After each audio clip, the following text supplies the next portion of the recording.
Good afternoon, everybody. Welcome in Amsterdam and this session, Building Sustainable Supply Chain.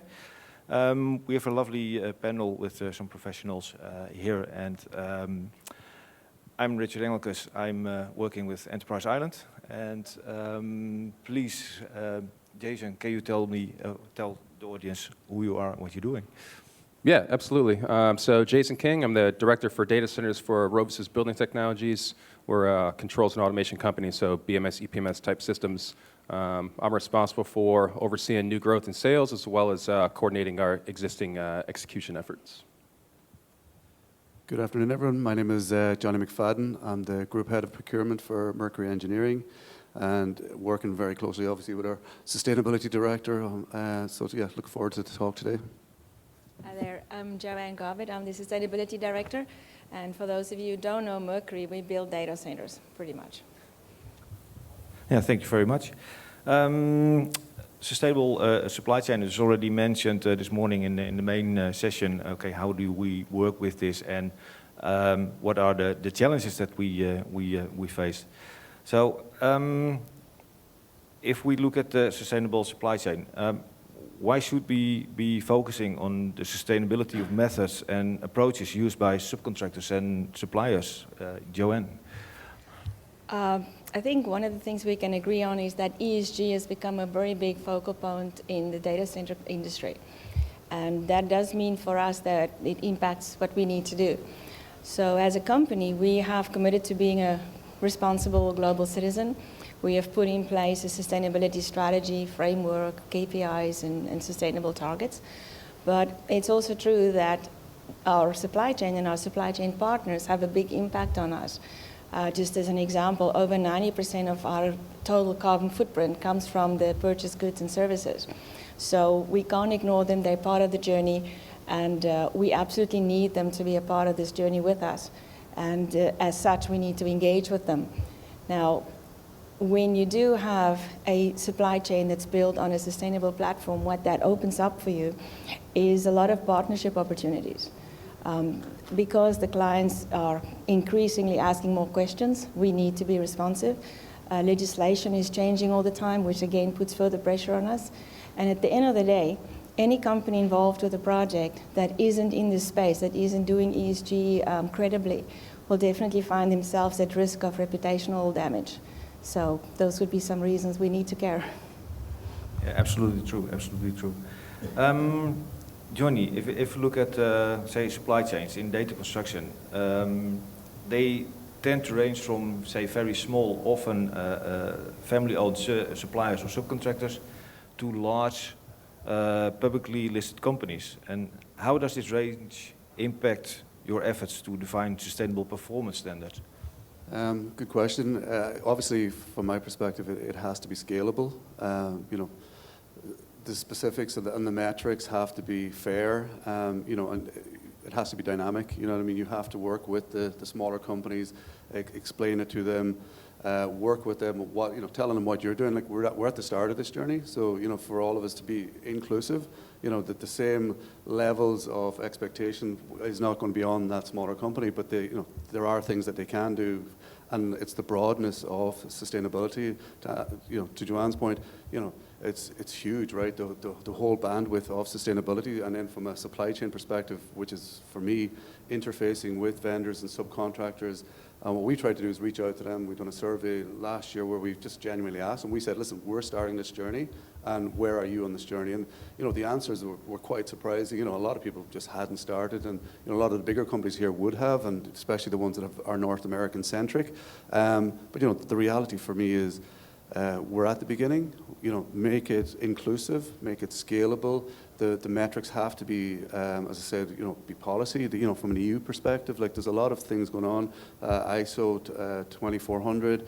So it's educating ourselves, but bringing everyone with us, and especially the smaller companies. Which is very important for us in each of the locations we're in to work with the local supply chain, right? So, yeah, that's for me is making it scalable, right? One thing that we've seen a bunch is when you are working with these smaller companies, the smaller firms, they don't know how to do this stuff, right? So what we're asking of them, they can't do. So we found we've really had to take an active role in helping them manage and helping them plan, their own internal policies and procedures, and help them to just get the bigger picture in mind.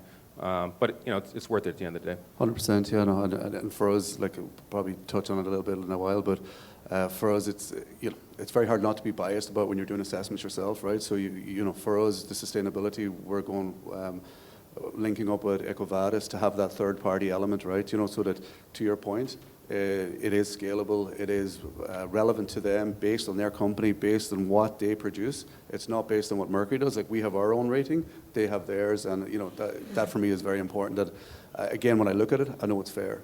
I know that it's based and it's done by experts. Again, it's not done by somebody on my team who's just sort of learning the sustainability themselves and what metrics. It has to be based on the science and the logic, right? Yeah, absolutely.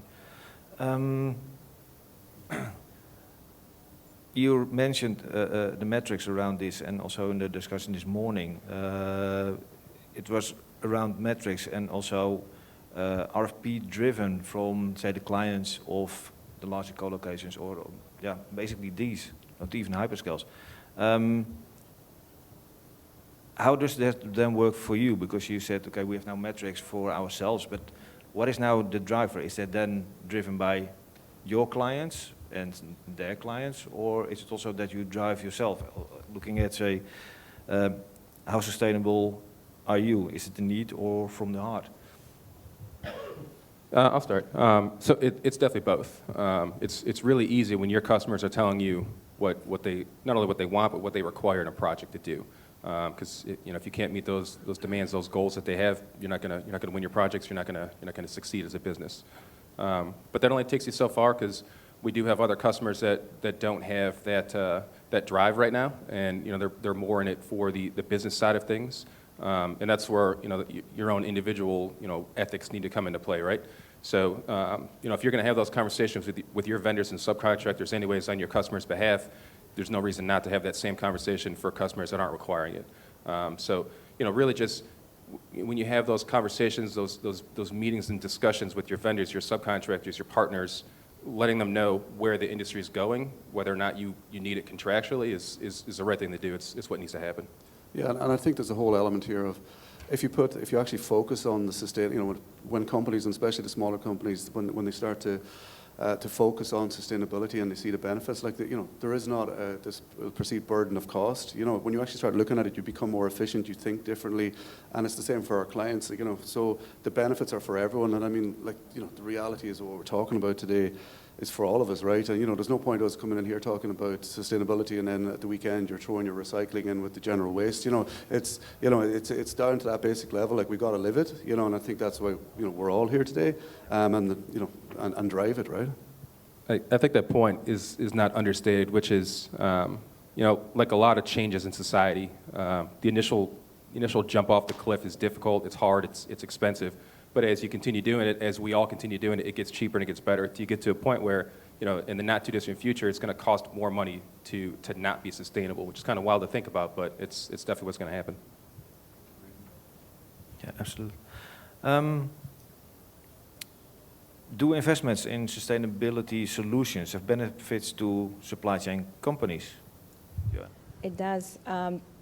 Some of the advantages that they would see is we've seen some companies that have had a cost reduction in their operations because of the efficiencies that you get when you have a smaller corporate footprint, that you have some cost reductions there. We spoke earlier about legislation and customers' expectations, so it will, and it is moving in that direction where you are at risk of not being considered for a tender if you don't meet some basic sustainability basics, so that is definitely a part of it as well. And one thing we've all seen at Mercury at least is that new graduates that you're trying to attract, they are increasingly more interested in working for a company that has a sustainable plan, and actually they ask you even through about what are your actual achievements, show it to me. And if you're unable to be credible in that space, you also risk not getting the right talents. So there's a lot of reasons why it makes sense for them to be on this journey with us. Because in the long run, that is going to be a requirement that is going to put you out of business or not in a position to get or win business easily. Yeah, I mean, the other thing I would add to that is there are, we always speak about the smaller companies. A lot of the smaller companies are very, very innovative, and they're coming up with solutions that we can tap into in a bigger way. Like obviously the common ones are at the moment HVO and fuel. Different things that we can do in the industry that we can just do today. Like we can just switch, make the decision. The benefits are there for all. So there are lots of things that, and drives happening out there that will benefit us, right? Can I ask a question? Yes. I mean, we're talking here about sustainability. Yep.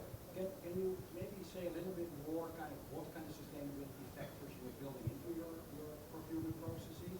Is it just climate? Is it biodiversity? Is it workforce diversity? Is it circularity? Or is it all of them? It's all of it, right? I mean, like the terminology is going to be cradle to cradle, like, and it's reuse, repurpose. To your point, and it's to do with people, it's to do with the environment, it's to do with the products that are chosen, it's to do with mining. It's all of it is in play, right? But like as I said earlier on, we're at the beginning, right? So for us, and with policies that come in, like there has to be the same dynamic policies have to be there for oil and gas, pharmaceuticals. Like we have to be measured in the same way. You know what I mean? Like as data centers, like we can't be measured differently because that, the only way this works is if we're all in it together. All industries measured in the same way.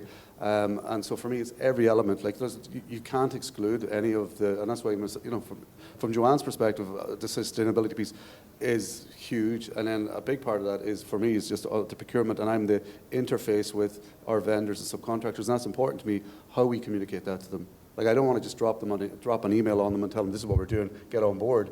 Like I need to explain to them and understand what scale and what works for them and where are their locations, what geographies. All of this comes into play. Like each of the countries have different legal ramifications. So this is, it is massive, but like that's the purpose of today, is to start the discussion, get on board together and drive it, right? I can also add some specifics for you. Recently, after COP26, we've had a huge lot of questionnaires from customers asking us to specifically tell them the spend we had in 2022 on supply chain that have diversity ownership. And so if you don't have anybody but, and I'll just say it, the basic, male, Caucasian demographic as ownership, your company wouldn't account it in with that number that we'd have to report. Now, at the moment, there's no penalties involved, but these are things we hadn't seen before. They're asking us what is the carbon footprint of our supply chain. In many cases, they, as our colleague said here, John, that you wouldn't know always because they haven't done the work yet. But we're asked to be able to tell the customers that. They ask what is our total tonnage of waste per year. So there's a lot of things that are coming through that if, let's say, a year or two ago, those questions were not on my table. So it's not yet at the penalty stage, but it's definitely growing in terms of what they're asking us to be able to report on. Yeah, I think the whole point of a sustainable supply chain, it dictates, to your point about minority-owned businesses. Everyone thinks it's important. Everybody wants to do something, and traditionally it's been hire those subcontractors, buy from those vendors on a project basis. But that's not sustainable long-term, right? Sustainable long-term is sitting down with these folks and helping them come up with a plan to expand their business on their own. If they're just supporting me on my individual project and that's all they're doing, that's absolutely good. It's a good thing. But it doesn't help expand the business in the industry for what the larger goals are. I think we're blessed to be in an industry with owners and companies that have a lot of money that can push that narrative forward. Because if we didn't, the stuff does cost more up front, and if you just don't have customers that are willing to front that financial cost up front, you just can't do it. But there's one more piece to that. It's real easy to talk about the tangible, the hard things in sustainability, the wages, the gas, the electricity, that kind of stuff. There's a softer thing going on as well, definitely where I'm at in the States, but it's globally, which is like work-life balance. People need to be able to go to work and go home and enjoy their lives. And if you don't enjoy your life outside of work, that's not sustainable either. So everyone's focused on the hard side of things, but the soft side of things need to be right there with it. Yeah, and if you look at that piece as well, based on the questions, basically two. Could the Green Data Center Pact form a framework in relation to sustainable product services in data center construction? I mean, the answer is, you know, from once you set the level playing field, it absolutely can, right? You know, from once we understand what the metrics are and to the level of complexity that those metrics are set, right? Because, you know, when you start looking at a product and, you know, scope 1, 2, 3, and then you know, if you go as far as EPDs, environmental product declarations, you're looking to where they get the different components, what level of mining was involved, where, you know, what factory was it made? Like, the complexity is huge, right? So we gotta make a start with, you know, the energy output, what we can do better in energy, what we can do better with fuel, you know, and the work-life balance. But like we've just got to make a start, you know. Like, there's so much to it. But, you know, when we meet next year, there'll definitely be a lot more progress, right? And the one thing about the data center industry is we have the capability and the capacity to do it, whereas some other industries, they can't do that. Like, oil and gas can't do what, you know, they can't do to the same level of sustainability what we can do and will do. And so, you know, I think it's important that we highlight that fact, right? From a data center perspective, we can do a lot more and we will, right? That's it, really.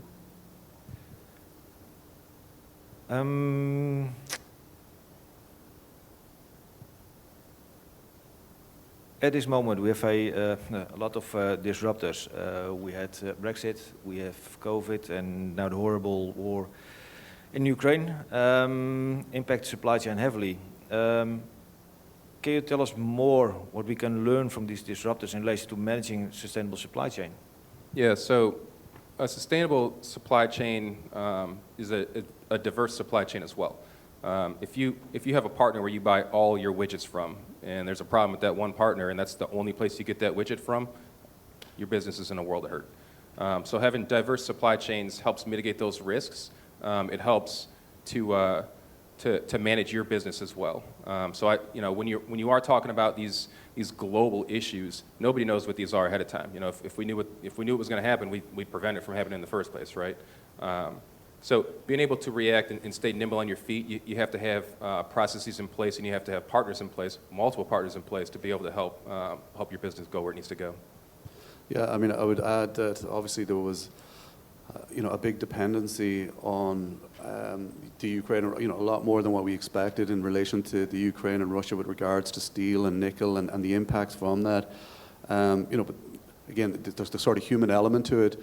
Aside, you know, from a business perspective, what's already happened means we're not going to be, you know, relying or can't get the steel from there for probably, you know, maybe 10 years. We don't know, right? But so therefore, already from a globalization perspective, we've got to look outwards. From a European perspective, when it comes to steel products, we've got to start looking, you know, be it India, the Middle East, Africa, North America. To your point, like, we've got to go back to sort of globalization again and you know, being more diverse with partners in countries that typically, from a European perspective, we got very comfortable, right? Like, it was very insular. So from a supply chain perspective, you know, we've got to be more dynamic, and it can be done because it'll have to be done, you know. So it's definitely going to bring a big change. But, you know, it is what it is now, right? Like, that's just the way we got to move forward. I would also add that I think we've all been saying it in between the lines, that there's a big part of having to be more relational, really realize more how interconnected we are, the customers with us, because it's in nobody's best interest if a data center has to be mothballed because the products are not available. But if we're working closely with each other as partners, we can work things out that we hadn't thought possible before. If we're you know, opposition-based, we're going to contractually beat each other up for who's at fault for what. But if we build the bridges, then we have more chances to solve things we hadn't thought of before. Yeah, absolutely true. Are there any questions from the audience at this moment? Gary. Hi. Mercury, sorry, I don't know too much about your own business, but you're across different disciplines, different sectors, you know, pharmaceutical, life sciences and stuff. Data centers leading in this aspect, or are other industries, wafer fabs, leading? Is this sector ahead? So your question is basically, is data center sector ahead in relation to sustainable? Where is it in its thinking? I mean, for me, from the way I see it, it's more like a European element, right? You know, from a North American across industries, it's far further ahead in relation to what they're tracking and what they're monitoring. From a European perspective, I don't think there's any industry ahead of us. I certainly think that over the last year or so, we've definitely, gotten very serious about the sustainability and all that it encompasses, right? So, for me, when I look at those other industries, I don't feel that we're getting the same level of questionnaires or scrutinies from, so I do believe that the clients are more engaging and leading.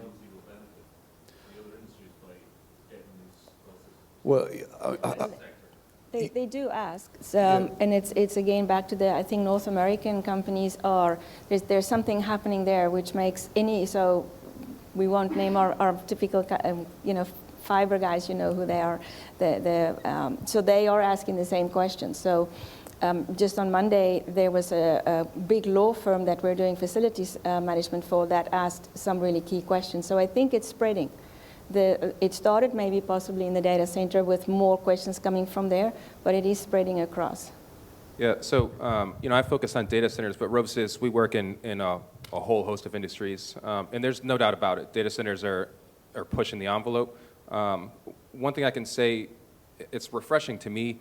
In the States, back in like the 60s and 70s, we really went away from a corporate steward model where corporations were in it for the public good. I personally think that's been a disaster the past 40 years. But these companies that, again, have a lot of money are in it for the public good, are pushing it back to that direction. And in the data centers, it really is forefront on that because it's not good for society. It's not good for us long-term sustainability for corporations to just be sucking away from the culture, from society. So you got to give back somewhere at some point. And it's going to take a while until we really get to an even playing field, but we're at least going that direction. Yeah, I mean, for me, it's going to be viewed. It is the same as safety, right? Like it's just going to become second nature to us. Like there is no any positive by all of the companies' competition. If there's good ideas for all of us, right? Like that's the purpose with sustainability is like we have to do it together. And if it's a competitor that comes up with a good idea but it works, we'll all get on board, right? One question around that. I think the point, Jason, that you raised is very valid. Is it part, like you were saying, is it becoming part of your corporate social responsibility, in essence, to say, at the moment it's almost, it's nice to have, started as a niche where people said, sustainability, that's great, we've got lower carbon, but given another 5 years or 10 years, people will work for you if you're not there. Exactly. Or you're not going to qualify for certain tenders unless you have. But So your question is this then embedded in the corporate social responsibility? Yeah, I mean, for me, same as you gotta actually live it, right? For me, it's when I look at the younger people on my team, right, and the graduates that I have, it absolutely means everything to them, right? Like as it should, and and it does to us. I think we've all sort of woken up to it that it is very real, and you can't look them in the eye and say, if it's a token gesture, people will see through it, right? So I think for all of us. You can feel the change, right? Like, I mean, for me, I know what all the companies we're dealing with, and that's why engaging with the smaller suppliers now, they've all heard the terminology. You've just got to help, talk them through it. Make the pre-qualification questions simpler, more adaptable to their business. That also shows that you're listening to them as well. Like, if you just send out a 20-page document for them to fill out that doesn't really take into consideration what they're doing, how inclusive is that, right? So, there's a lot being done and a lot more to be done, but for me, I'm very happy to be part of it and the progress over the last 18 months especially, right? Yeah. I'm kind of a weird guy. I like thinking about the philosophical differences between companies doing things for regulatory or legal reasons. Is it built in your culture, your company culture? At the end of the day, does it matter? If it's for what we collectively think is good, as long as we're going that direction, it works. But to John's point here, people see through that. So if you're just doing something on the surface, they're not going to want to continue working with you. If you're not a good partner in the long term, it doesn't matter how good you are. People don't want to work with partners that aren't good. They're not authentic. Yeah. Exactly. The authentic mindset's got to be there. I guess the only other question is then, are people prepared to pay more? Because it's going to cost. Yes and no. I have, you got to have those blunt conversations up front. People have to, you guys have been saying already, a level playing field at the start. at the start of this, it is going to cost more, but that's really where it goes into helping your vendors, your subcontractors build up their own processes to make it economical long term, is where we're at right now. And I think in most cases, like when you truly look at the capability and total cost of ownership, when you really look at some of the innovation that's out there, you know, it doesn't cost you more, right? But it's just that we're very much hand to mouth in a lot of society at the moment, you know, be it social media, you know, like we are very driven by that, you know. So for me, there is a balance there, right? But I think what we're seeing is there are very innovative solutions around everything from power to water to, you know, to drive this forward, right? So to make it meaningful, right? And there's an example just recently, one of our project sites have acquired equipment that is electric driven. So I had a million questions for them. What made you do it? How did you, how do you find it? What are the benefits?